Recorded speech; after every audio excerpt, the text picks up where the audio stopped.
What's up, guys? It's KB. Make sure you subscribe to the Underground Sports Philadelphia YouTube channel. Click the bell icon down below so you don't miss a single video from us. And thanks for tuning in to another video from Underground Sports Philadelphia. Now let's get into it. Philadelphia, baby, you're gonna love it. Best sports fans in the world. Actually, the worst, but that's what makes them the best. You better fucking mute if you're gonna sneeze. I have to sneeze. I thought I felt one coming. Are you gonna have a long ass intro like last weekend? No, I won't have a long ass intro like last weekend. I will do better. I mean, I listened to it because I thought it was so funny. Yeah, Dad fucking trolling me too with the where can we go to follow the show? Because you said it like 12 times before. I know I said it like 12 times. All right, cut me some slack. I was fresh off a marathon. I was like, no, you weren't. Yes, you were. Yes, I was. Hello, everyone. Welcome back to F1 Underground. As always, my name is Owen. That is my sister, Casey. Thank you for joining us tonight. We have a great episode to jump into, a wild episode to jump into. I feel like for the past 3 weeks, every race recap we've had, I've always started it with what a race, but every race has been what a race. And I keep thinking, I'm like, the next race can't be just as crazy, if not crazier. And then you're like, no, and it's going to be it's going to be crazier. But yes, before we jump into it, I won't do this as long-winded as I did last week. Please go follow us on Instagram and Threads at UndergroundF1 and over at X at Underground_F1. I also have my personal Threads that is UndergroundF1_Owen. I know that's a mouthful. It looks better typed out. It does. So please go follow us there. We do live posting for the races. We post news when it breaks. We post rumors when they break. Is my lovely post about Checo Perez being gone at the end of the 2024 season blew up. But it's a good time over there. It's a wonderful community, especially over on Threads too, with the F1Threads community. It's a blast. I'm loving it. But yes, go follow us on all those handles. Like I said, we got a good episode tonight. We're gonna do our meme of the week. We're gonna talk about news. There's been quite a few stories. Even with it being the last race of the season. And then we will jump into our absolutely wild Qatar race recap, and we'll wrap it up with some F1Threads Mailbag, which is our favorite segment. I love it. But and then our last predictions of the year. Our last predictions of the year, which is wild to say because it feels like not that long.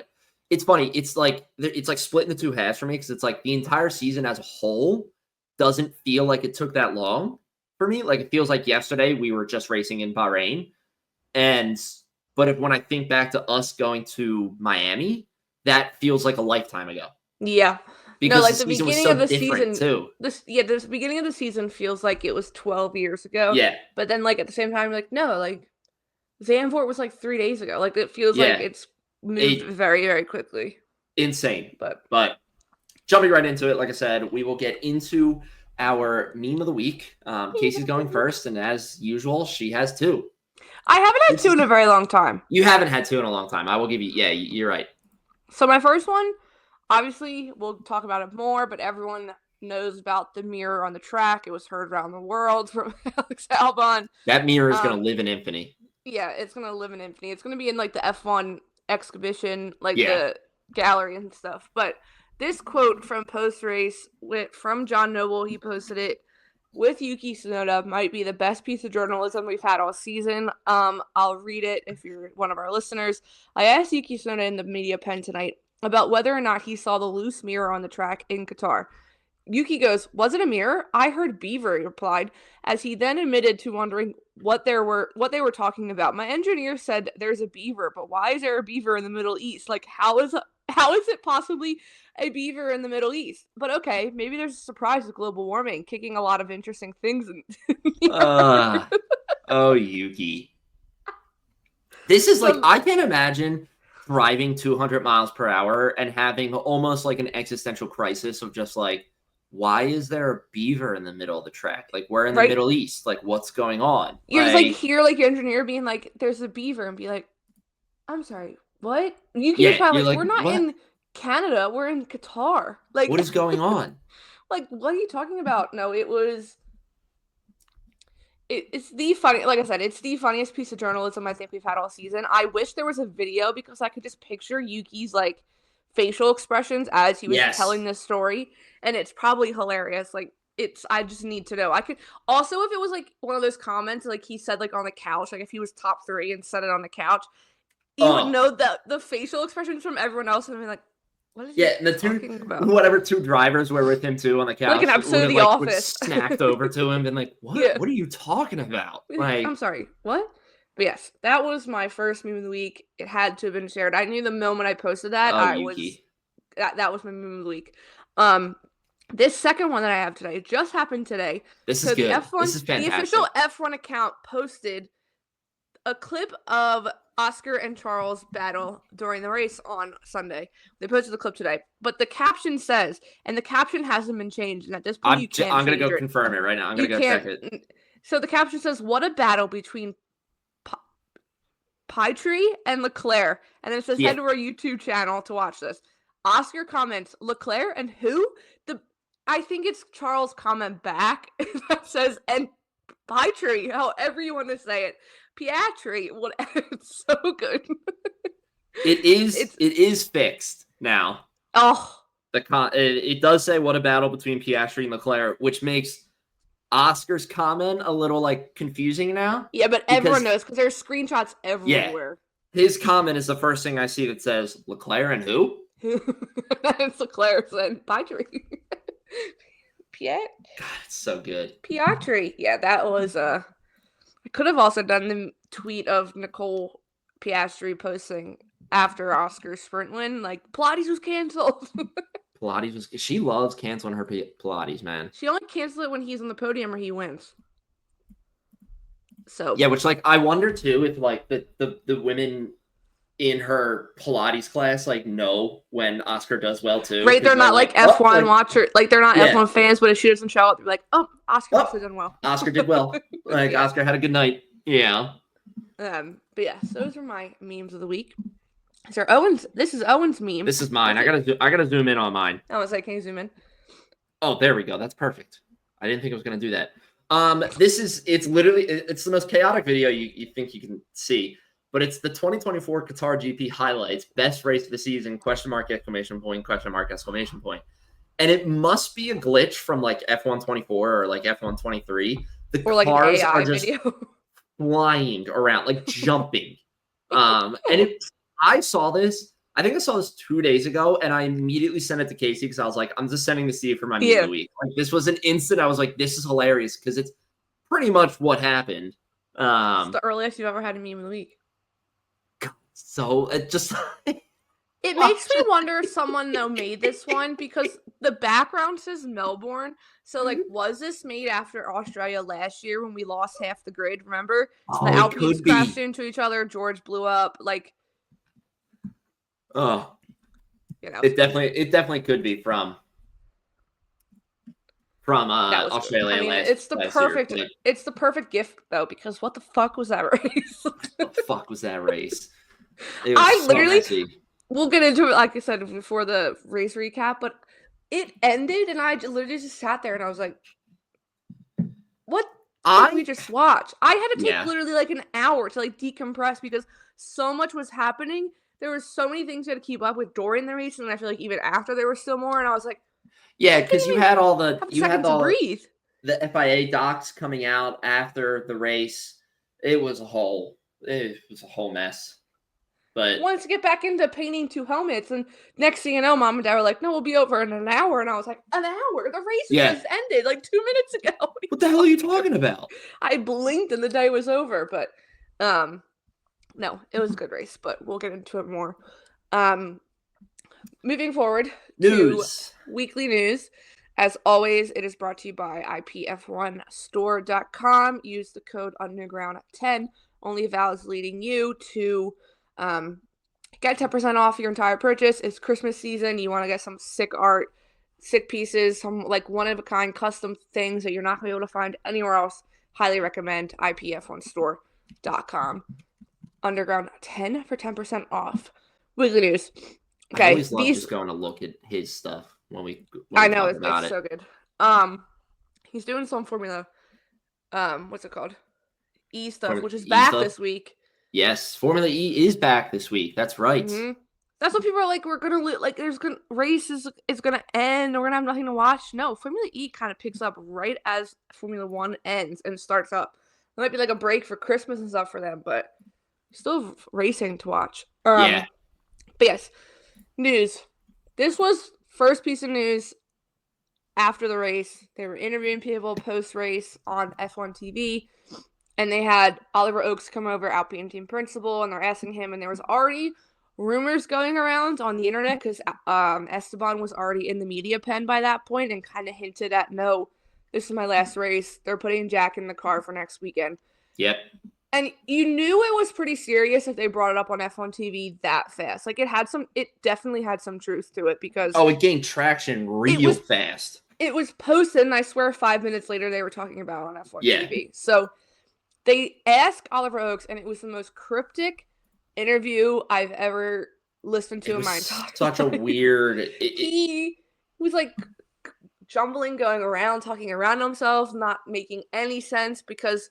He didn't want to admit it because now we know, yes, it was a true fact. Yeah. At the time, like, I don't think Esteban maybe was allowed to say it.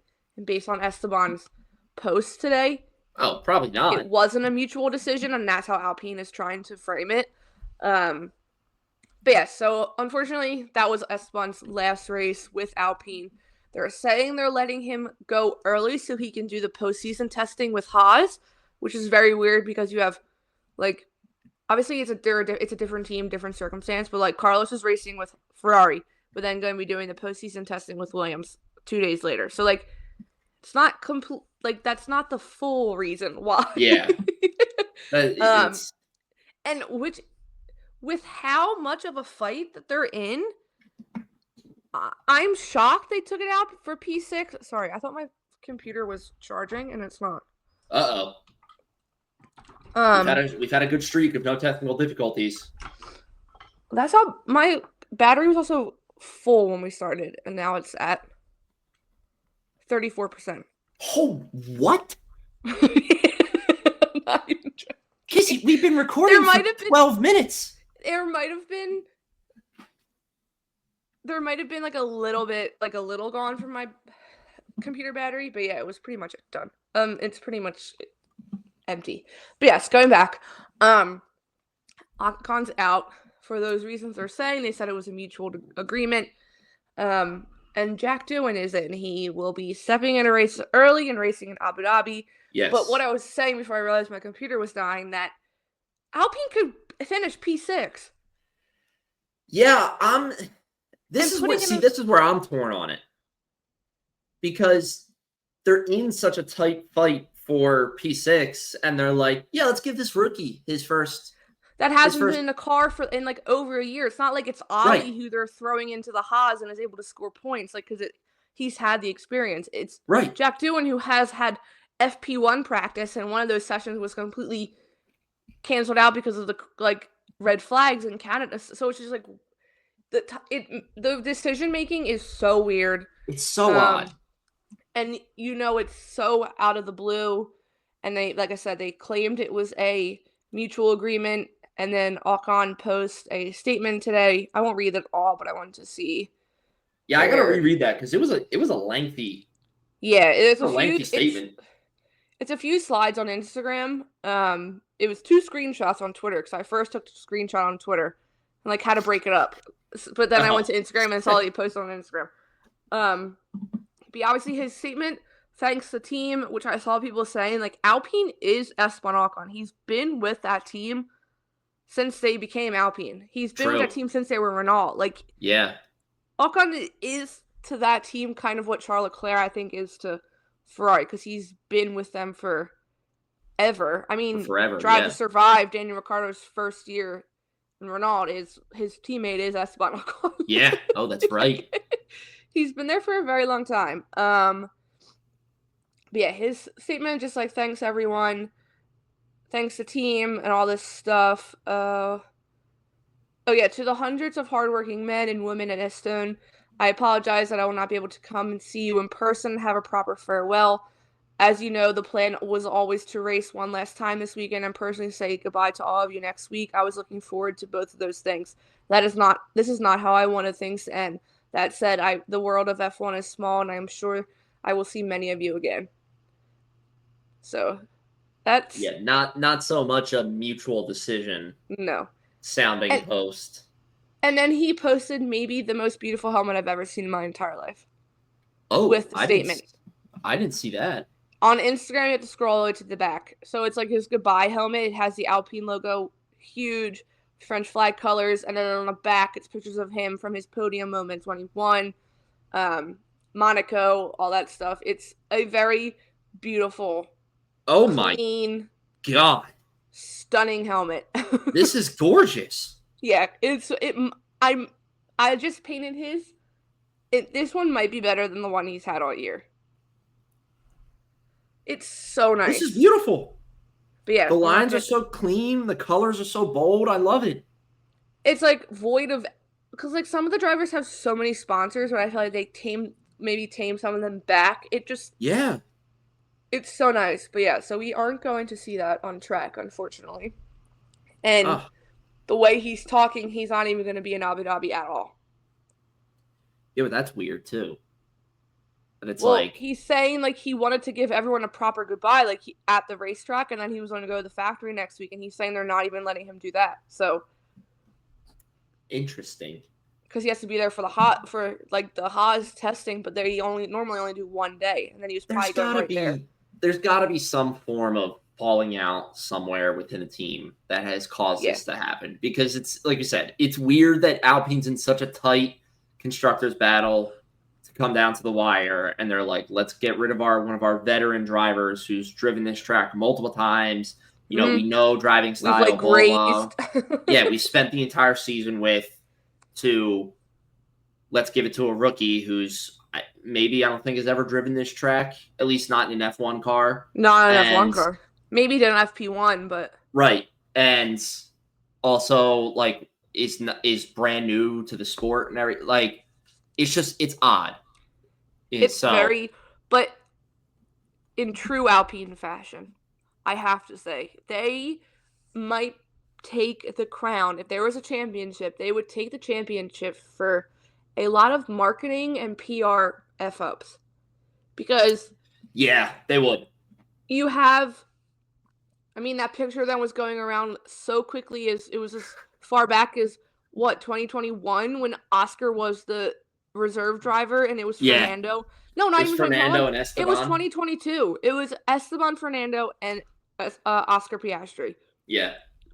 They mess up the Oscar thing. Someone said Esteban should have tweeted they released a statement without my respect. Oh my God. Could you imagine they got burned by that twice? He totally should have done it. Like, they have no respect for you, Esteban. Just, like, take it away. Just so good. But yeah, so that was... I just realized that a lot of the weekly news is Alpine. So I was going to say, the second thing just sticks with Alpine. So. Yeah, but that's Alpine's positive of the entire weekend. And unfortunately, I think it's getting a little overshadowed by the Ocon news and it should not. No, it should not. Because over the weekend, Abbi Pulling, F1 Academy only had one race because the second race was canceled due to a barrier being damaged during the Porsche series, I think, was the race that it was happening. Which there was a lot of people annoyed because the Porsche series was able to continue the race even though the barrier was damaged. And then apparently they did hot laps. And then the F1 Academy race got canceled. F2 raced. So we were like... It's a little weak. I think... This is sound awful. I don't... So obviously, Abbi Pulling wins the whole entire championship, as she should. She had the dominant season. I'm saying it time and time again. She is Alpine's #1 driver. But yes, so she wins. But like, because they added a third race this upcoming weekend. Like, they're racing 3 times in Abu Dhabi now. Yeah, so it's weird. I mean, I'm happy they're making it up in Abu Dhabi, but it is odd that it's like those other series were able to race, and F1 Academy was the only thing that kind of got axed. So cancel the Porsche series because the F1 Academy still has like a ton of stuff to wrap up. That's what they're like. Or the people had the most problem with they still did hot laps. I'm sorry. Tell the people that paid for hot laps they can't give them. Sorry, here's your refund. We're not risking your safety. If the professional drivers can't drive the course, then hot laps should not be going. Yeah. So that was the craziness, but yes, Abbi Pulling wins, like I said, as she should. She's so good, man. She's so good. She's so good. It's amazing to see. It really is amazing to see also because, like I said, they're in the same machinery and like how much of a level playing field it is. But Abbi Pulling is just like she's in a league of her own. Yeah. I don't actually technically know who. I think, I want to say Dorian won the first race, though. Dorian Pin? Yeah, she won the first race. She got double pole position because they give out the same tires, and she was holding 2 because they do like the double qualifying in one qualifying that's session. right, yeah. So yeah, she got double pole, but Abbi was so far ahead in points that she was able to win, and which is crazy because at the start of the season with Dorian, when she won, was Jeddah their first race of the season, and then she got disqualified because she didn't hear her engineers, and she just kept going on cooldown laps. Oh my god, I forgot about that. I remember us talking about that too. She just kept going. Hey, can you imagine like all the engineers being like, no, because they kept showing. No, because they would literally cut back and they were like celebrating because she just won the race. They weren't even listening to her on the radio. She's just going, and they weren't even cooldown laps. She was flying, like she was on a hot lap, like she was. Oh yeah, well she wasn't told that it was her last lap, right? Or she it's. But yeah, championship. Obviously, like I said, they race 3 times this upcoming weekend, due to the race being canceled. So timings for us are a little rough. So I don't think I'll be able to watch because they'll be super early. Actually, you know what? They might even be after some of the F1 stuff because their first race was after qualifying the other day. Oh, so maybe their first race is after FP2. Yeah, I have to look on the app. F1 TV app, if you scroll down, gives you the schedule of what they're on TV on the computer. Which is weird. It doesn't let you do it on the TV. You can't see that, but on like desktop and phone, you can see that. Listen, I have a bone to pick with app developers for F1 TV. I think F1 TV is the best subscription service out there out of everything you get. But the wild differences in the iPhone app to the iPad app to the TV app, and the fact that on the TV you can't do picture-in-picture to utilize more of the camera angles that you get blows my mind. No, and the phone you can't like swipe up so it's up in the middle of your screen and do anything else. It's so annoying. It's the best. It honestly is like the best subscription service out there. And there's so many flaws though. Yeah, there's a lot of flaws in the app development. But yes, that was the Alpine's good news of the weekend. Yes. Then, do you want to talk about this or save this for F1 Thread for mailbag? We can talk about it a little bit. We'll go a little bit more in depth when we do F1 Threads mailbag, but cover it a little bit. So today, this is FIA news. Obviously, FIA everyone's favorite people right now. I literally added them to the list of teams because they deserve. They deserve to be talked. Yeah, deserve to be talkked about. I don't even think one team had a bad weekend, but the FIA had a bad weekend. But yeah, so there was an article posted today by BBC Sports by Andrew Benson. Basically, the title of the article is FIA seeks rule changes after president allegations. Lo and behold, so this I'll read part of this article. It says a set of revisions to the governing the audit and ethics committee has been circulated to member clubs to be approved a vote at the FIA General Assembly on December 13th. These would ensure that any ethics complaints were overseen by the FIA president and president of its Senate rather than the Senate itself. And they would remove the power of the audit committee to investigate financial issues independently. The proposals come after a year in which the Ethics and Audit Committee investigated a number of allegations about the conduct of FIA President Mohammed bin Salman. What the hell has that man been doing if he needs to change the way things are ruled so he doesn't get in trouble? It's literally like, to break it down into like layman's terms, it's literally just when the ethics committee needs to investigate something, they can't do a full investigation anymore. They can do a preliminary investigation, but that's only to get it to the point where, hey, we think this deserves a full investigation. And the full investigation is kicked then to MBS and the president of the senators, whoever that is. So it's pretty much, if the teams go to the FIA. Not even the teams. It's these other officials that have weirdly lost their jobs over the weekend. Yeah. If any sort of whistleblower goes to the FIA and says, we have an issue with this, and presents these findings to them, saying, and this is the irony of it, is we have an issue with the way the president is doing this, right? With the way MBS is handling such and such. The ethics committee can then be like, okay, we'll look into it. That ethics committee will look into it and be like, pretty much be like, okay, there's enough to go into a full investigation here. Let's hand it off to the next team. The next team is the president and the president of the Senate. So it's like, report about the president will end up in the president's hands, and he can say, in the trash. Or he'll say, oh, who brought that to me? Yeah, they're fired. Yeah, they're fired, right. So it's a whole thing. I'm begging that this doesn't get passed in this vote on the 13th. If I'm understanding it correctly, that it is a vote. Yeah. So I'm begging that it doesn't get passed, but yeah, it's wild. I posted one of the and this is what our F1 Threads question is on, so we'll talk about it some more. Yeah. But I wanted to bring up this and then one other part of the quote.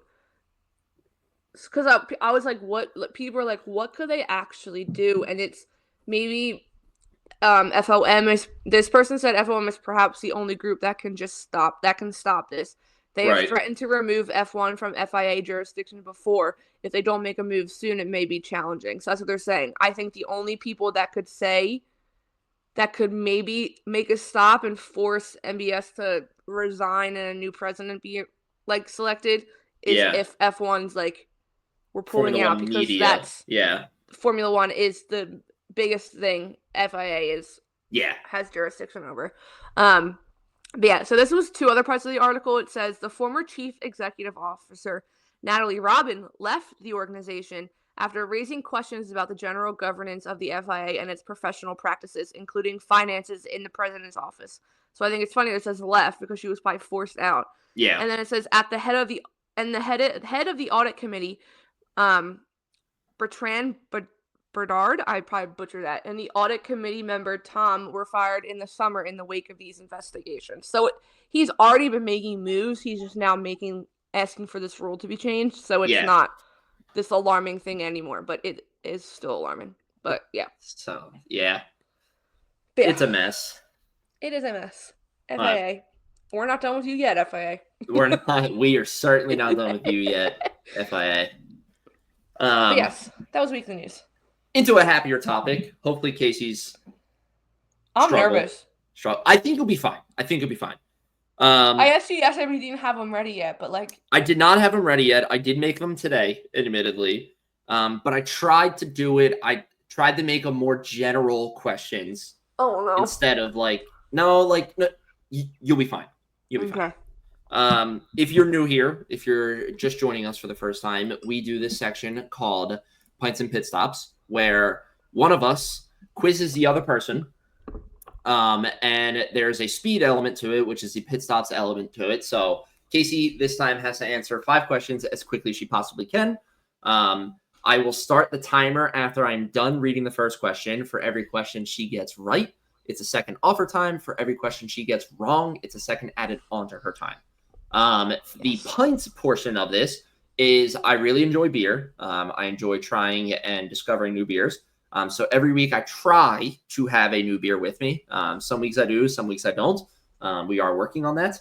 But this week I do not have a beer with me, unfortunately. I I do need this, however, because I just went for my first run post-marathon and my legs are killing me. So I have a Gatorade. It looks like the smallest little Gatorade. It is a tiny little Gatorade, but it's perfect because it fits in my water bottle that I carry while I run. So it's perfect. So this is Fruit Punch Gatorade. You're giving us a Gatorade taste. I'm giving you come on, one sip. Everybody knows rules. You didn't do this for the water every week. Because it's water, Casey. Yeah. What can I say?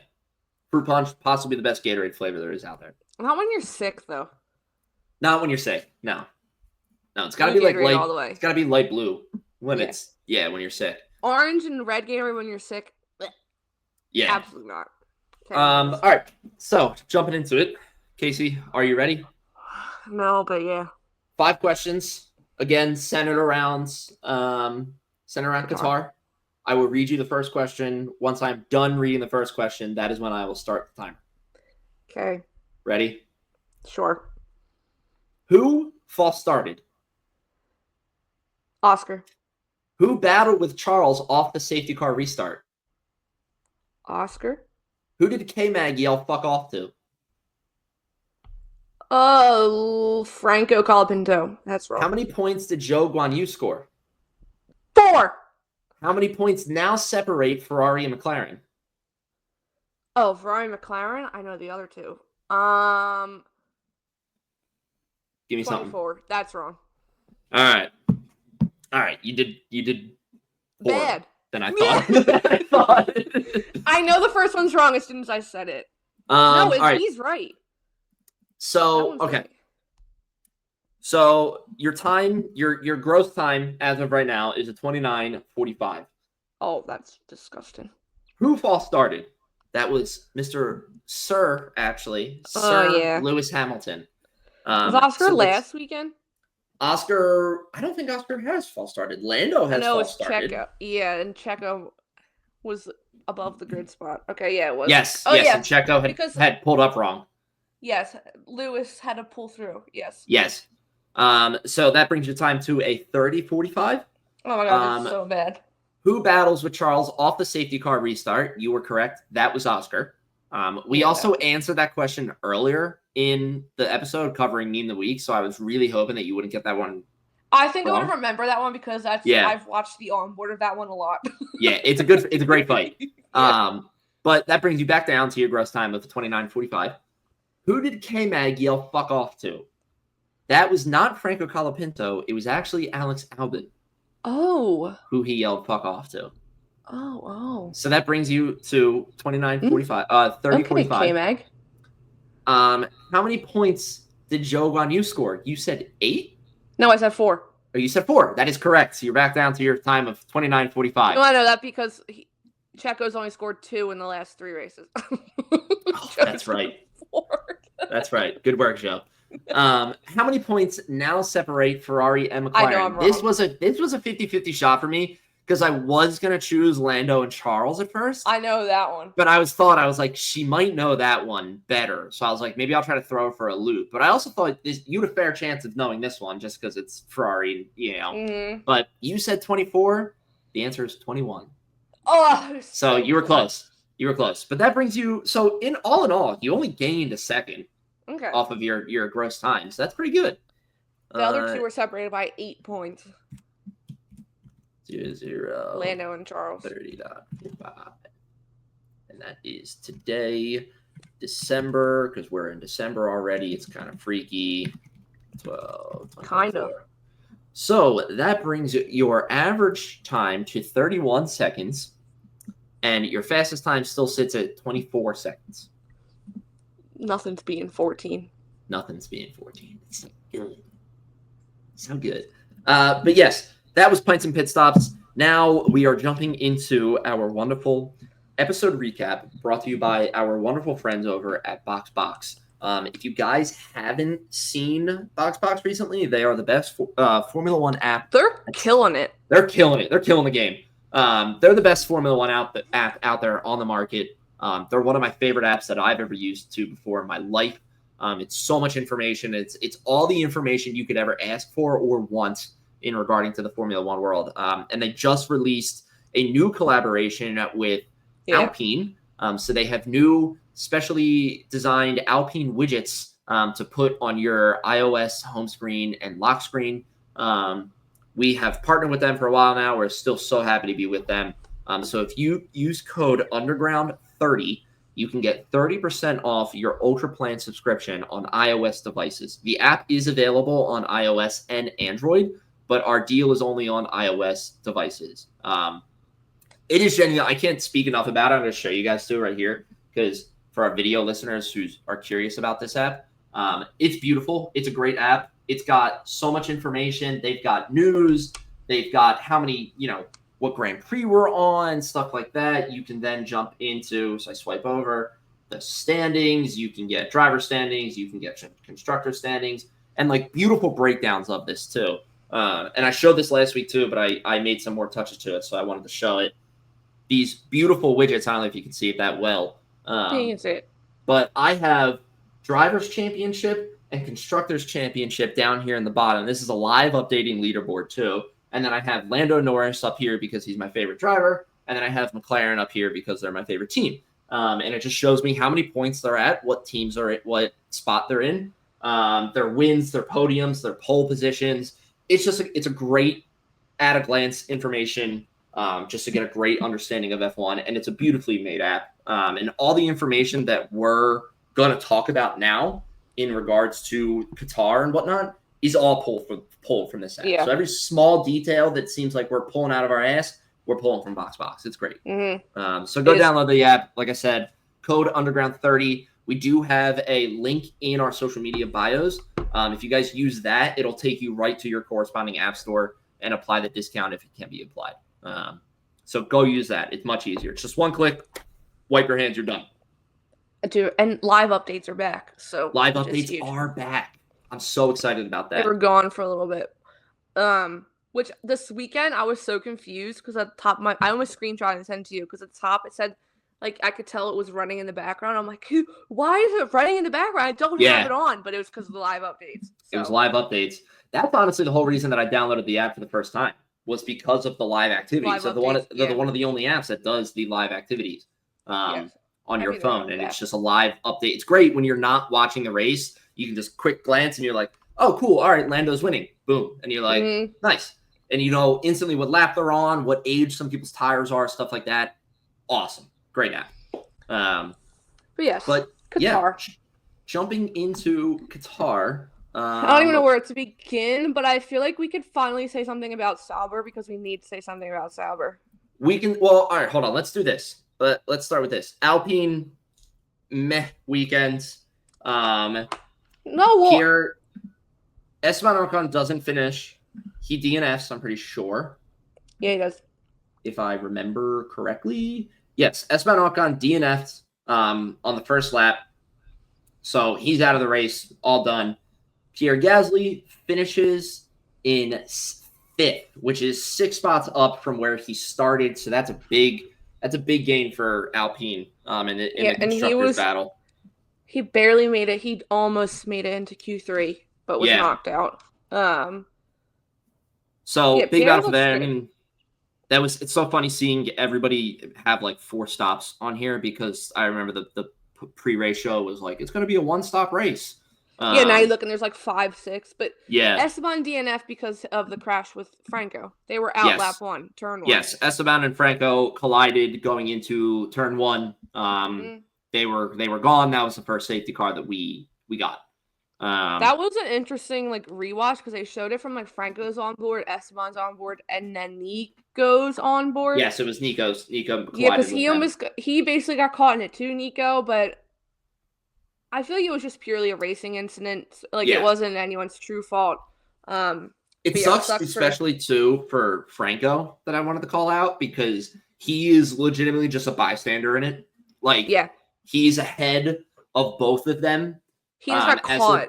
And he just gets clipped and is sent flying into the gravel. And it just sucks for him because A, it's Williams, and B, after the past 2 crashes that Franco has had that have been more so his fault, it's just tough to see when you're in another accident, but this time it's not your fault. So it's like the bad luck continues, but you didn't have any part in it. And And I'm just realizing Ocon literally didn't even drive a full lap in this race, so he technically didn't even drive the last 2 races of the season. No, so the last 2 races of the season, Esteban is not performed in for Alpine. That's pretty much it for them. Haas, big weekend for K-Mag, performed pretty well. Like I said, Nico Hulkenberg caused the initial accident. He received a puncture during that accident. Yeah. He was able to pit. He then pitted and put on some new tires, and then he eventually retired on lap 39. Yeah. So kind of whatever for Haas. K-Mag, like I said, curses off Alex Albon. And I missed that.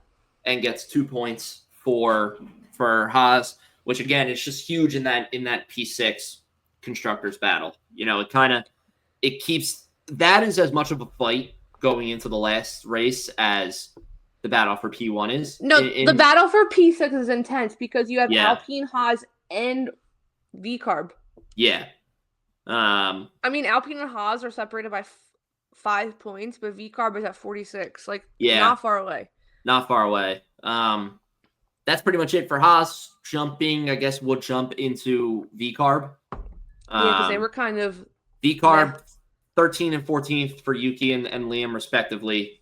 So no points for them in regards to their constructors. I mean, they both went up like in the leader.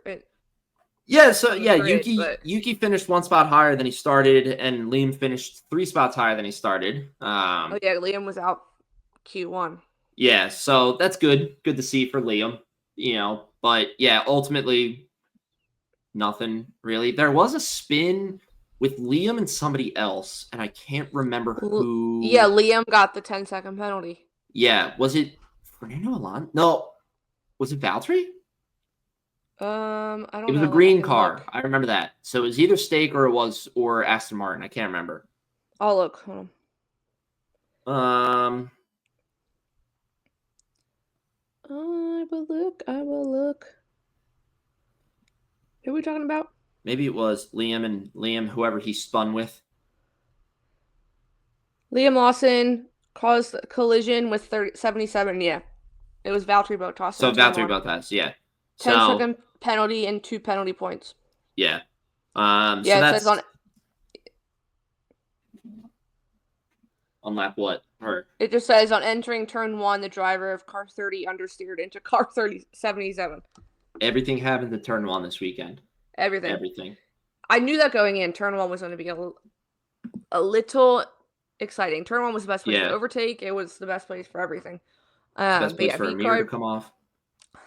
No, it didn't come off at turn 1. It came off on the straight leading to turn 1. Yeah. Do you want to go and talk about them next, or do you want to talk about Sauber next? Yeah, so let's talk about Williams, just because, like you said, Franco collides with Esteban going into turn 1, lap 1, out of the race. Alex Albon doesn't finish much better.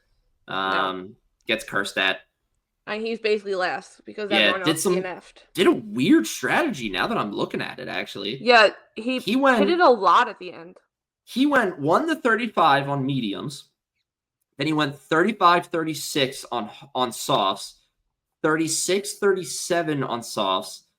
37 to 55 on softs. And then 55 to 56 on softs.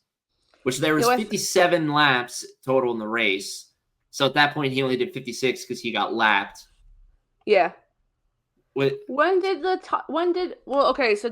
you see the video from someone else's onboard or from one of the cameras of the mirror just like, goodbye, see ya? I see it from Alex's onboard. It was from the other way, and it's like him. You blink and the mirror's gone. It flies off like super fast. It's literally just the wind is pushing it off. Yeah, that thing was with how many times they've had to fix those Williams cars recently. Yeah. I'm not surprised, but it obviously goes off, and then it's when the chaos ensues. But yeah, other than that, a very boring weekend for what's it called? Williams. You know who you forgot to put on this list again? Aston, because they're unforgettable. They're forgettable. Well, we'll jump into them, and then we'll jump into Sauber, because that kind of brings us to the top of the grid then. Fernando Alonso scored points, so. Fernando Alonso scored points. So Fernando finishes in 7th. He's up one spot from where he qualified. He scores 6 points for Aston. Pretty relatively easy strategy. 1 to 35 mediums, 35 to 36 on hards, 36, 37 mediums, 37, 57 on mediums. Nothing really to note there. Lance Stroll, DNFs on lap 8, which I will say I was very confused at first because when he pulled in and they said you had the radio dialogue pop up on the right that said retire the car, and then he comes in and pits and they send him back out. And I'm like, why is he going back out when he's being told to retire the car? It was because he had his 10-second penalty. Yeah, so they were having him first. Yeah, so they were having him do one more lap, come into the pits. He immediately went back in. Right. Serve the penalty and then retire the car. And it saves him from a grid drop this coming weekend. Race. So it was a smart call by Aston. If at that point you're retiring the car, just get it out of there. What do you have to lose on lap 8 if you're retiring? But yeah, I totally forgot that. But I think I missed the retire the car, and I saw on like the F1, like the leaderboard on the computer that he was in the pit and he was in there for way too long. I was like, okay, he's done. He's done. Yeah. He is retiring. One funny thing for Lance Stroll too from the race is when he made contact with Alex Albon, and Alex came over the radio and was like, fucking Stroll, man. Like, I knew he was going to do that. Like, Alex is like, I knew he was going to make contact with me. Like, wait, Liam Lawson and how he has beef with everybody. I posted at what point, like, who doesn't he have beef with on the grid at this point? Someone made a point. It's literally Carlos, Checo, Fernando. It's all the Spanish-speaking drivers he has beef with.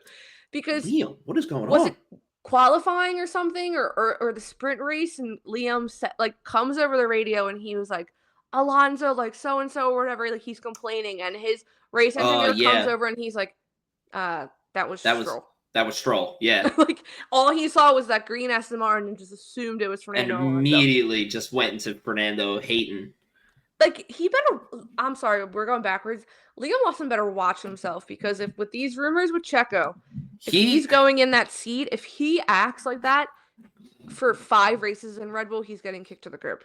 The word, it especially if he acts this way and is performing the same way he is now. He's talking too big of a talk for not performing well. Exactly. Right. Like, there's a difference between being a little arrogant and you're finishing top 5 in races versus finishing, being super arrogant and finishing outside of points. Like, it's just like... It's like Max is okay. Now, having that kind of attitude is not okay with anyone, but like Max having that, being able to talk the talk and walk the walk, makes sense, because he can back it up a little bit. Yeah, he can back up his driving on track. He'll let the racing do the talking, but Liam is picking fights with too many people. Yeah, and gonna piss some people off. Too many big people too. Like, too many vets. You have Fernando Alonso, who is arguably not even arguably, is the most veteran driver you could ever have, because he's been driving for our entire lives. And you can't even say it's like Fernando, like if Fernando Alonso doesn't like young drivers. He has his own driver he manages joining the grid next year. Right. Like, he likes young drivers if they're good young drivers. You have Checo, who is one of the biggest moneymakers in the sport. Yep. So it's like his seat. Right. You want his seat, exactly. So it's like, kind of got to pony up to him a little bit, not a lot, but a little bit. Then you have Carlos Sainz, who drives with one of the most recognizable names in the automotive racing industry in the world, regardless. And it's just like, dude, pick your battles. Go have an argument with Franco Colapinto. Yeah, Go have an argument with Alex Albon. Not these, big, the biggest names in the sport. Right. And the best, it's maybe awful, but whenever he has beef with someone on the track or whatever, I never see anyone I never see fans defending him. It's like everyone knows, dude, there's 2 things the internet just agrees on. Liam Lawson has beef with everyone. Beef with everybody. The FAA sucks. Yeah, it's insane. Yeah, but I kind of went backtrack, but I meant to say that earlier. But Sauber. The feel-good story of the weekend. Zhou Guanyu finally finishes in the point for Sauber. Bottas was this close. So close. So close. Bottas finishes 11th, up 2 spots from where he qualifies, and Joe finishes in 8th, 4 spots from where he qualifies. Yeah. Insane. It's beautiful. It's beautiful. Joe is driver of the day. It was there was so much happening at the front of the grid that it was hard to pay attention to Joe, but like from the highlights I've seen, Joe had the race of his life. He did a great race. He did an awesome race. Did so well. Valtteri Bottas then with that Instagram post, like they say you're in score points this season. Like they said, when you can burn yourself, you know you're good. Like you know you have a healthy mindset when you can like poke fun at yourself for. Oh yeah, absolutely, yeah. At this point, he's like, screw it, I don't care. But yeah, did you see the people? Like yesterday, Cyber Monday, MaxVerstappen's website. You go on, and there are other like random drivers that you can shop through his website. But Valtteri Bottas is like newly added, so people are like, Bottas. But I saw the one. Are those the screenshots that I saw? Because I thought it was from Fanatics, where it's like they filtered by Team Red Bull, and then it said, maybe it is Checo, and then Valtteri, and people were like, what? Like, you're like, hello, but then you click on it, it says nothing for this driver. So people are like, what does Fanatics know that we don't know? Yeah, why is Fanatics getting the inside scoop? It's everyone who wants Liam and it's fight between Liam and Yuki, and it's Valtteri Bottas sneaks in. Honestly, they know he's a good number 2 driver, so I'd fuck with it. I'd love to see it. Max and Bottas would be an insane duo. Make it happen. Where to go next? We did them. We'll go to Mercedes. George finishes 4th, 3 spots down from where he qualified. I say that because Max got the penalty. He was P1, so George kind of took over. I was going to bring up the quote. And Lewis finishes 12th, 6 spots down from where he qualifies. He obviously false started at the beginning of the race.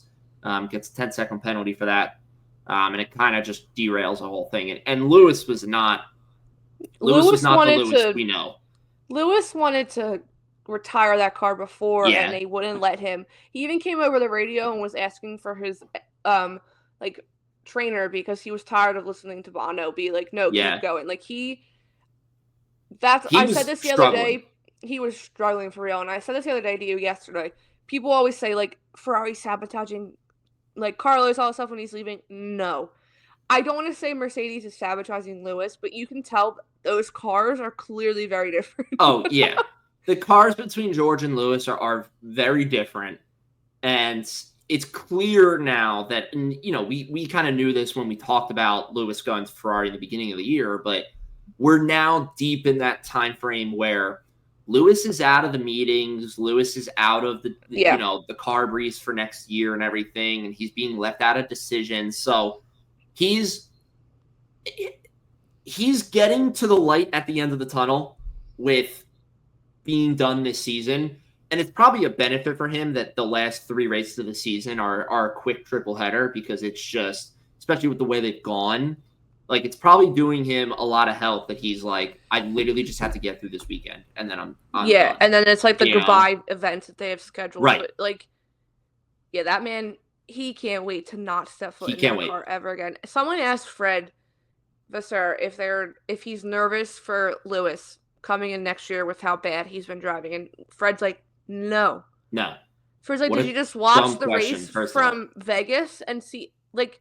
Yeah. Did you watch Silverstone from this year? He's in there. He is still in there.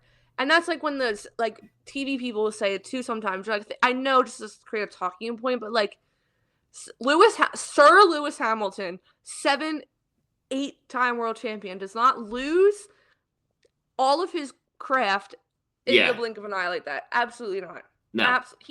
I'm sorry, he's not Checo. But like He needs. I'm gonna steal. I believe it was David Coulthard's words from the broadcast. He needs a change of scenery. 100%. Came in for a pit stop at one point, and you could kind of just see it. And it was when he was serving his penalty. I'm starting to remember it more as I'm talking about it now. It was he needs a change of scenery, and he's ready for a change of scenery. Like the moment he puts on that Ferrari race suit, whether it's for some form of media day, for photos, whatever it is, the first instance where he's wearing that red Ferrari race suit, he is going to be fired up. And he's going to be so excited and just like, the Mercedes chapter of my life is over. All the shit that we went through from 2021 and on is done. I'm ready for a new chapter. Like, I would not be shocked if Ferrari delivers him a good car next year, that we see the return of 7-time Lewis. You know, in the first couple races. Like, I would not be surprised. I wouldn't even be surprised if the first like shakedown with next year's car and like the journalists are like, Lewis was dropping like prime Mercedes Lewis times like on track. I would not be surprised. The man is not. He's just lost the will for Mercedes. Yeah. And frankly, I don't blame him. I don't blame him. I don't blame him at all. He's not. Like I said, he's in the last mile of his stretch, and he can see the finish line, and he's like, God, I just can't wait to get there. That's how he is. I forget who it was, what TV person, like ex-driver, was saying something about like watching his onboards compared to George. Lewis is fighting the car so much. Like, oh, yeah. He's like driving, and then the next thing you know, it's like moving, and like Lewis is like not doing anything. So it's just he's ready for a scene. George, aka the new villain of Formula One, I didn't see this one coming. Got a bad rap this entire weekend. Not to go all actually on you. I could see George Russell becoming a villain. I could see it. I could. He's got the tall British man figure to be the villain, you know? When you're having sleepovers at Toto's house, you know you're getting... Yeah, true. So, obviously, like Owen said, George gets pole, quote-unquote, gets pole, after Max is handed a penalty, and then George loses that. It was honestly very satisfying watching him lose that lead into turn one, I have to say. And this was before we learned any of the drama that was going to happen. Anything. So I'll read these quickly. So this came afterwards. Max, post-race on the couch, says, lit him up. I've lost all respect. He's always polite in front of the cameras, but in person, he's completely different. I don't want anything to do with him. And this is kind of the same thing, but something different. He always does it very nicely here in front of the cameras, but then when you're inside with him in person, it's just a different person. I can't stand that, and it's actually better for him to fuck off. I don't want to get involved in this. He basically tells everyone that George Russell is two-faced. Right. Yeah, he smiles in front of the camera, and the moment the camera's gone, he's fucking, he's a mean guy and just is the worst. I mean, for Max to make comments like those, and he's that pissed. Strong worded, he's pissed about something. Like, I know I didn't watch in the prime of Max and Lewis battles, but I've watched, gone back and watched things, read things. I've never saw quotes like that about Max on Lewis. Never saw quotes like that about Max on Charles. Like, no, and even had to piss Max off. Yeah, and even with that, if there were ever quotes that Max has said something like that before, they would have been resurfaced with this too. This weekend, like being like, oh, the last time Max got this pissed off, it was because of this. It's just all.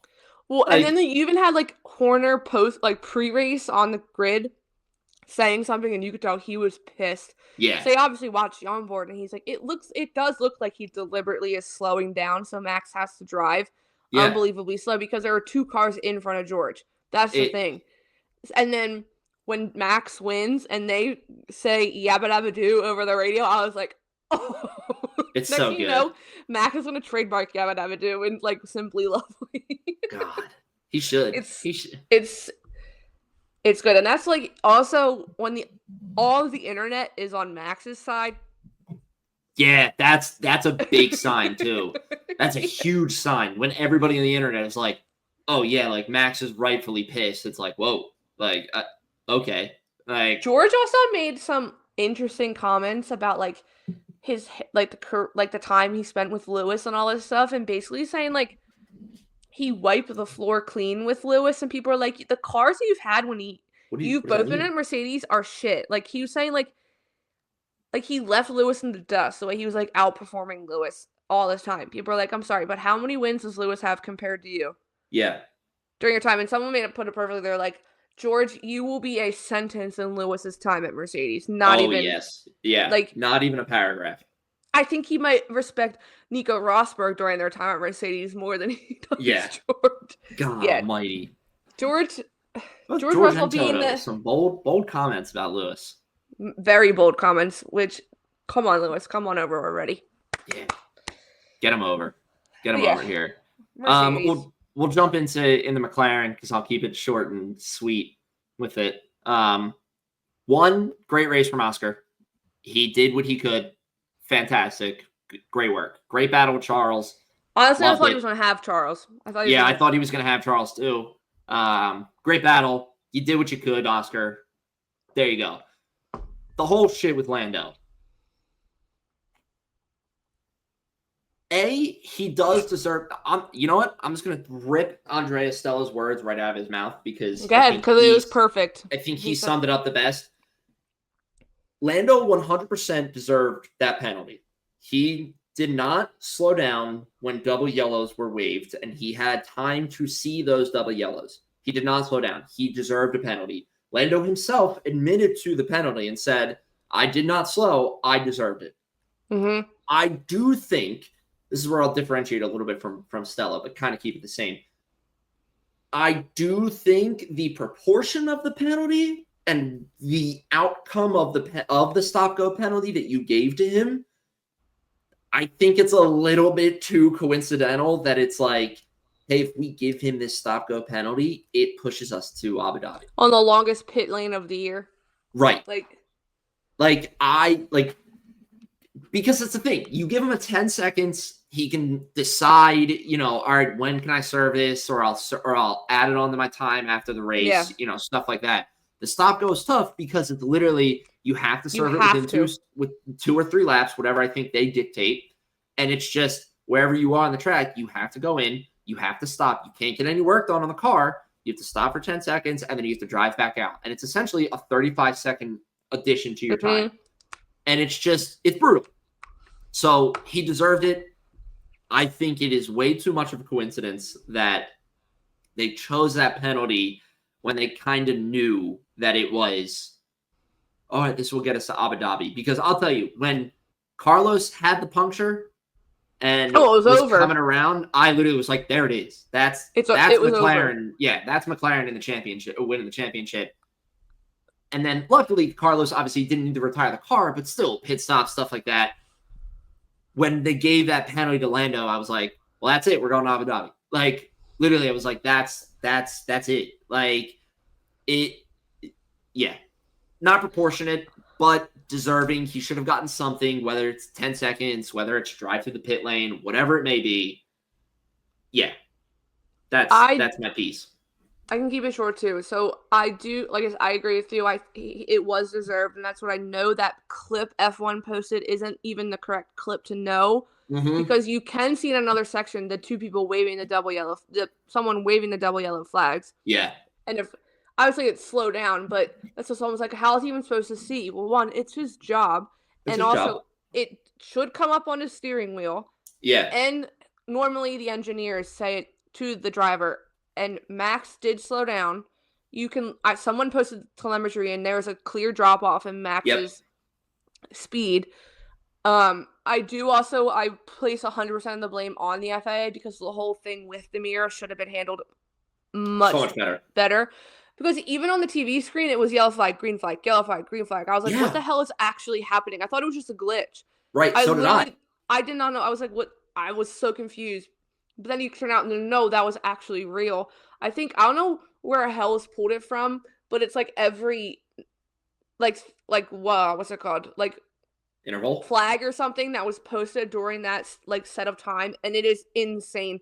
It's like 20 to 30 different things. All the track warnings. I do think on history, I went back, people were posting it. Same double yellow flag, driving through or not lifting through double yellow flag is maybe the most severe thing you can do because it's Right. supposed to be saying someone is on the track. So like a Yeah. marshal could have been on the track and Lando's flying through. Right. Flying down at 200 miles an hour. Yeah. 2021, both Nikita Mazepin and Nicholas Latifi ignored a double yellow flag, got the same kind of penalty. Right. Even to the point of the penalty points that were added on to his license. And then I think in 2017, it's Kimi Räikkönen, same penalty for the ignoring double yellow flag. So it is, that's what people are like, there's no precedent. There is precedent because normally they like understand the double yellow flag and know to lift. But that's when people were like, the conspiracy theories started right away about Ferrari being like, Ferrari didn't even, like, is Ferrari the only team that didn't have a penalty, like so-and-so, blah, blah, blah. Oh, yeah. I mean, Carlos had a puncture, and like you said, before Lando's penalty, championship was over at that moment. It was over. And then, what's it called? Oh, I had something else to say about with Carlos or Ferrari not getting the. Oh, someone said, someone's like, well, Ferrari didn't lift either, like seeing until I saw that going around. Yeah, but if you look at the exact moment, the track was green. So they didn't have to lift. So it is 100%. It shouldn't have taken 4 laps for the virtual safety car and then the safety car to be pulled for a mirror. They literally waited for the mirror to explode by Valtteri Bottas. Yeah. And then 2 drivers get punctures within the same lap is when they finally like pulled the plug and they're like, okay, yeah, we need a.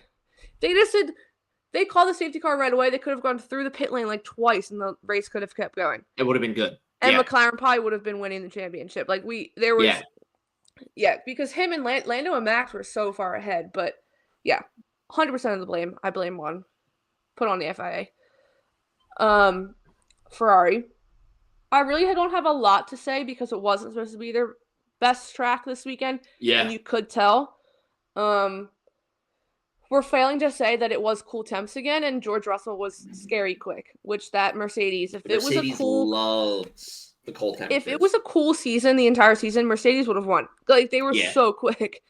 But yeah, Charles was, well, at first when Ferrari went out, I was like, what the hell is, they were telling Charles to watch his tires literally lap 1. And I'm like, why? Like, why are you telling him already?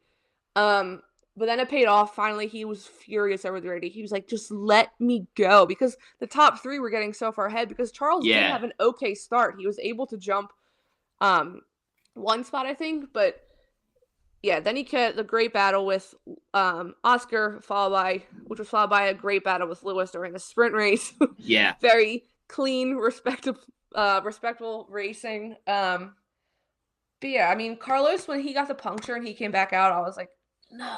This was before the penalty. I was like, come on, Carlos. I need you to have I need you to overtake your life. I was like screaming. I was like, come on, Carlos. I posted and I said, if there was ever a time for Carlos to prove the whole Ferrari fired the wrong driver type arguments, it's now. Like, I was literally freaking out. But he made up a decent amount of spots, which is like great for that puncture because that tire was flat. But yeah, Ferrari was so. I have more faith going into this weekend because Abu Dhabi is a track suited for them. But they've also never won Abu Dhabi. There's that. But yes, Red Bull, aka Max. I don't know where else I don't know how much to start. I mean, Max won the race. Great drive from him. Nothing to really insane start. We truly saw Mad Max driving on that start. Oh my god, his reaction time was 0.2 quicker than George's. Mm-hmm. Like, Max huge. was literally like this. Max was ready to go. He was gunning for it. He was ready to go. But yeah, beautiful start. Checo spins out during the safety car, which he says, okay, I lost drive. But that was so good. That could have been my meme too. Because everyone was great. like, yeah, okay, you lost it a while ago. Yeah, you lost that a while ago, Checo. But he says he lost drive. I don't know what it was. I don't know if it was an issue with him. I don't know if he had spun the car. Regardless, he DNFs and the saga of Checo continues. With some strong quotes from Horner afterwards. Yeah. It was like, I don't know. He's a grown man. He can make his decision. And I feel like they're just waiting for him to leave. They're waiting. They're giving they him don't the respect of guy. quitting. Yeah. They don't want to be the bad guy, so they're just waiting for him to kind of come to terms with it and be like, guys, I'm not performing the way I should be. I'm out of here. See it. I'm done. Yeah. Yeah. It's just past his timing, But should we talk about the FIA? Because I have a rant. I have a rant. You can go on your rant. How long is your rant? I can keep it short. Okay.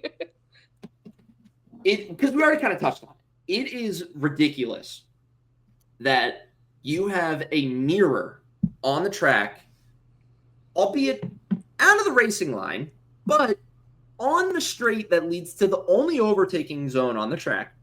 That is well within the racing line of what would be an overtaking car, and you wait 4 laps before you do anything about it, and then you only do anything about it when it gets obliterated and there's smaller, more dangerous debris on the track. And you have immediately Lewis and Carlos getting punctures, and then you decide to do something about it. It's pitiful because I don't understand how anybody in the FIA, not even a single out race director, I don't understand how anybody in the FIA can look at that and be like, that's fine to stay there for now. That's okay. Right. You know? And I think Terry at Coffee Corner Motorsports broke it down beautifully because it was like, okay, the progression of it is, okay, do we have enough time to yellow flag it to run out there and get it? And they said, no, we're on lap 30. The cars are pretty evenly spread out, so it would be dangerous for somebody to go out there and get it. Okay, can we do a VSC then? No. Again, the cars are still pretty spread out. It would take a really long time for them to group back up. We would send somebody still out there with cars on track. Dangerous. Your next then step of progression is safety car. So it's why, again, is it 4 laps? 4 laps in a race that you know is potentially determining World Constructors Championship. Yep. That you let that happen. And I also don't think it's a coincidence that MBS has been silent on the whole GPDA statement. Oh, and then people were saying this race was payback for that. Yeah, and then you have this weekend, right before the race starts, he makes a statement on it and says, it's none of the driver's business. Dude, the drivers are the fucking business. Mm-hmm. Like, it absolutely is their business. And then you have this race, which is literally just fucking penalties galore. Like, I haven't seen so many penalties. The way the FIA even before the race, stocks after the race, I literally had like 20 notifications. Yeah. They all came through at one time. I was like, okay. Even before the race, it was like, hey, we're going to investigate Oscar after the race. And it's like, yeah, what? Like, it was a mess. It was a horrible handling by the FIA, by the race director. Yeah.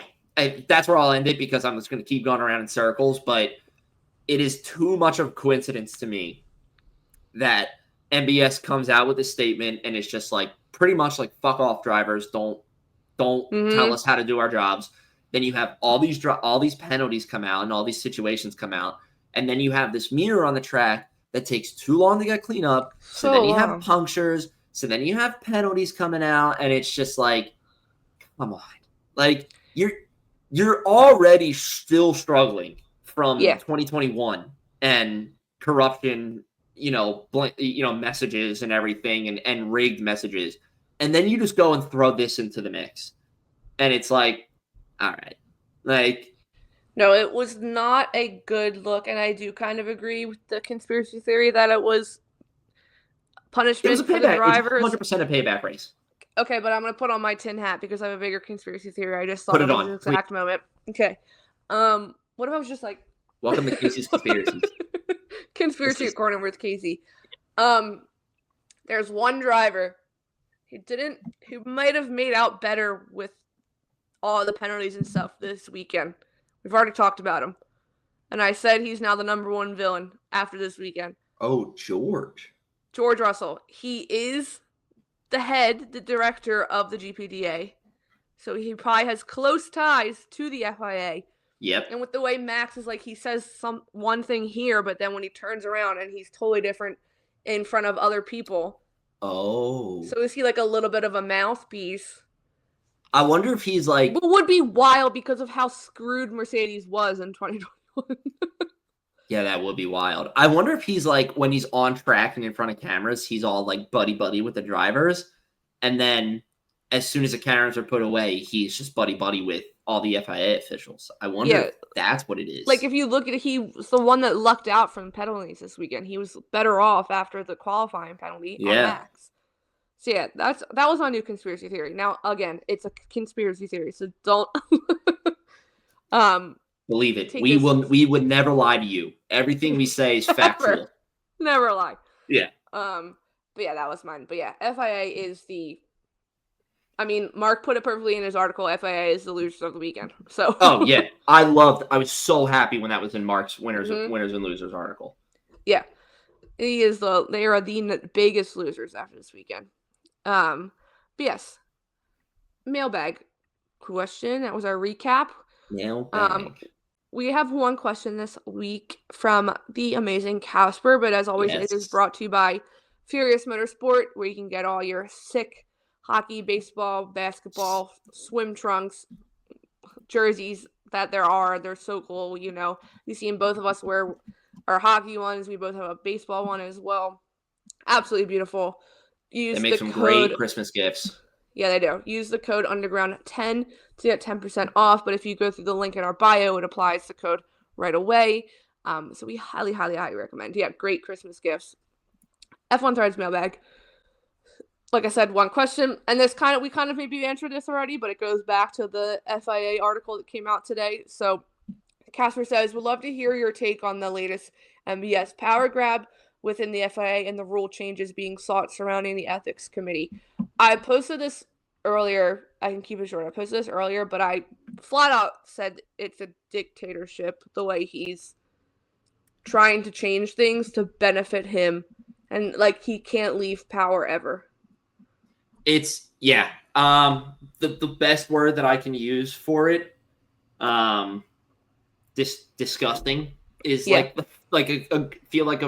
good word.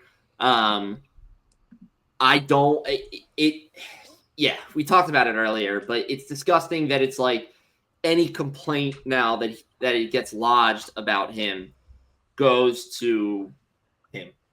Yeah. And it's he's going to pawn it off as well, it's not complaints about me. It's complaints about anybody. I want to make sure that I have visibility to him. And if somebody whistleblows you, you're going to be like, what the hell? It's like having to tattletale on your bully to your bully. Yeah. It literally. What's going to happen? Nothing. It's going to stay the same. Nothing. Yeah. Absolutely nothing. I said it earlier, I think something big has to happen for any kind of change. I don't think the people within the FIA now, but I think it has to be F1 or FOM to be the one to step up and be okay, well, we're leaving if you're going to continue acting like this. It's getting to the point where I feel like we're going to get back to the big movements that we've talked about before on the show of we will split away from the series. We will form our own series, unless you stop acting this way. It feels like we're headed down that road. Yeah. I think this isn't over. I think winter break will be full of FIA drama. Yeah. Also, shout out to Oscar Piastri. MBS came up to him after the race to celebrate. I think it was someone on board, and it looks like MBS goes shake his hand, and Oscar literally takes his hand out, right by him. You go, Oscar. Good for you. But yeah. That was F1Threads Mailbag. I'm sure we'll have a lot next week and the following week as we wrap up the season. Yes. I'll have to bring back the voicemail maybe the following week after good. Abu Dhabi. Speaking of Abu Dhabi, predictions. It's all coming down to this. I feel like our predictions are going to be pretty easy. I feel our predictions are going to be pretty telling to who we're wearing. So yes. Also, Owen and I are watching this race together on Sunday. So yes, we are. It's going to be a Either- loud Sunday morning in the Liberatore household.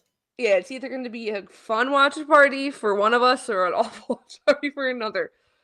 Also F2 races this weekend, which that championship is separated by half a point. Oh, damn. Is it really? Yeah, you it's so close. Oh, I got to watch that then, too. Damn. Is it Bortoleto and Isaac Hadjar that are first in? It is Isaac. I remember seeing something. Isaac's yes, it is them, Isaac. Yes. Which Isaac is most likely going to get the V-carb seat if Checo goes, and one of them move up. But I forget who else. Let me look. See if I can.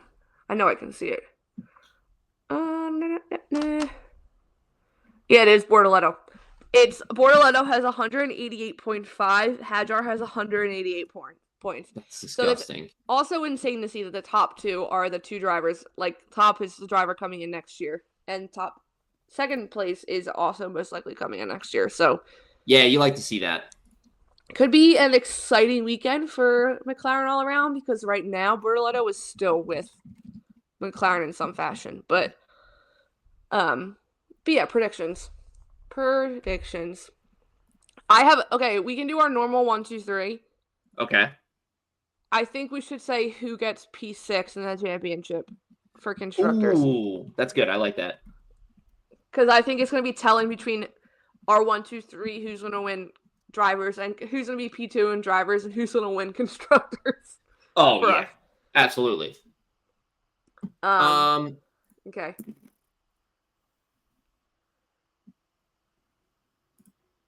I'm trying to think my P6. Well, all right. So clearly. Yeah, do your 1, 2, 3. Yeah, clearly Lando Norris, Oscar Piastri, and just to say fuck you to Ferrari,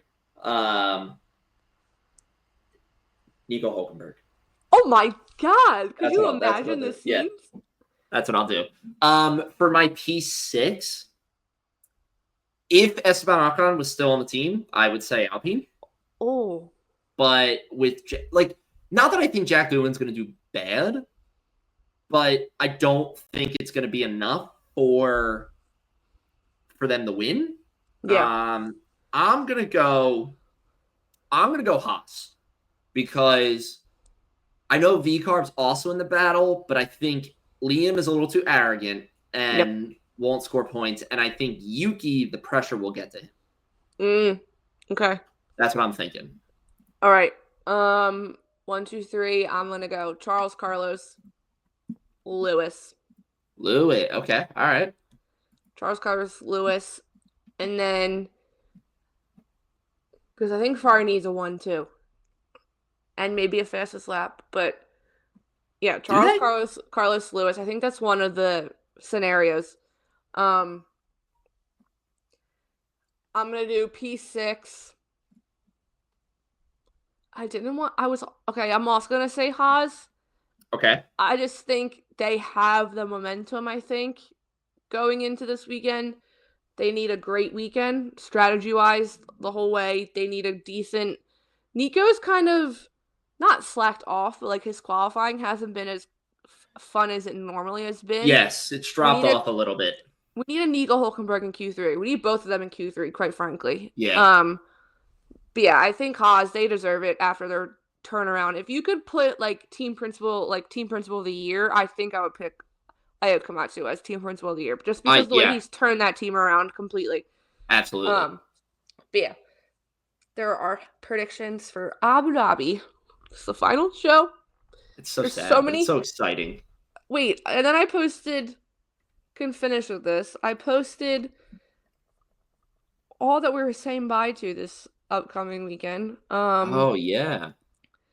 Pirelli also released their tire information. The tire stress this week is 3, so that's great because Qatar was 5. Nice. Let me see where to go. That 8 points, man. Oh, and also FP1 will be fun. We're getting a lot of rookies driving on FP1. Yes, we're still waiting on the Arthur Leclerc announcement too. Yes, we are, but I know it's coming. I for sure know it's coming. There's no way that's not going to happen. Okay, yes. So this weekend, obviously Lewis's last race in Mercedes, which might be the end of a iconic team like relationship ever. Yeah. It's like Tom Brady leaving the Patriots. It's like it's that kind of a level. Yeah. It's monumental.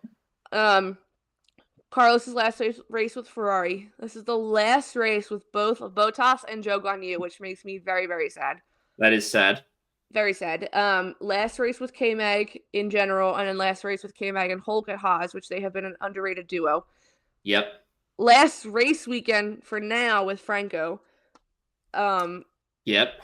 Now we have Jack Doohan's debut, and then obviously the fight for P2 in World Drivers, and then the World Constructors Championship. But yeah, we're in this together this weekend, friends. We are in this together. It's a big weekend. Yeah, I know we also always get fun helmets, so I'm excited for people's helmets, so to see what comes. But yeah, the helmets are pretty good. Yeah. But yeah, so do you have anything else to add? I have nothing. I'm ready to roll for Abu Dhabi. I'm loving also too, just a short little note here, all the Lego sets coming out. It's the big Red Bull now? Yeah, I did. I'm waiting for the big McLaren. I'm waiting for it. No, you can get a big McLaren. Yeah, but not the updated livery. It's still got the blue. It's the 2022 livery, which is not a bad livery, but it doesn't have a lot of black on there, and I like the orange and black livery better than I do the orange and blue. So yeah, well, and then the smaller Legos come out. You can pre-order them now because I already looked for you for Christmas, but you have to pre-order. You wouldn't get it till March anyway, so I figured might as well just wait. No, I already ordered you something else. But yes, thank you so much for joining us on episode 88. I don't even think you said the episode number at the beginning. I did not say. This is episode number 88. Yeah, I couldn't mess up. I had the one-track mind in my head. Couldn't do it. Couldn't mess up the intro, so he had to stick with what he knew. Yeah. But yes, thank you so much for joining us for episode 88. We will be back next week with our last race recap of the year, which is very sad. So wild. I'll be crying at the start, or Owen will be crying at the start, so we'll see what happens. Yeah, it'll be good. It'll be fun. I have a feeling it's going to be an insane race to finish off the season. But yes, please go give us a follow over on social media, Instagram at Threads at Underground F1, and on Twitter or X at Underground_F1. Give us a like, comment, subscribe wherever you listen to your podcast. But with that being said, thank you for joining us, and we will see you all next week. Next week, Forza baby. Ferrari. See you later. Go McLaren.